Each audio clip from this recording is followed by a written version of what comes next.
আগেই বলেছিলাম সঞ্জয় সমদ্দার দা ইনসাফ সিনেমা নিয়ে আসছেন পবিত্র ঈদুল আজহা উপলক্ষে।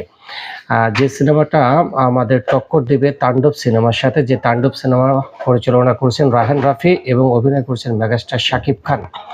আমরা এতদিন জানতাম যে ইনসাফ সিনেমাতে শরীফুল রাজ অভিনয় করবেন মেইন ক্যারেক্টারে, কিন্তু ভিলেন বা তার অপোজিশনে কোন ক্যারেক্টারটা কে অভিনয় করবেন সেটা এতদিন ছিল না, জানতে পারছিলাম না। অবশেষে আজকে আমরা একটা ক্যারেক্টার পোস্টারের মাধ্যমে জানতে পারলাম যে এখানে ভিলেন হিসেবে শরীফুল রাজের বিপরীতে অভিনয় করছেন আমাদের বাংলাদেশের মিডিয়া স্বনামধন্য অভিনেতা মোশাররফ করিম ভাই, এবং তার যে ফার্স্ট লুক ক্যারেক্টারটার আজকে পোস্টার রিভিল হলো, সেটা দেখে আপনারা সবাই অবাক হবেন যে এরকম একটা ক্যারেক্টার মনে হয় পুরো উড়াধরা একটা ক্যারেক্টার।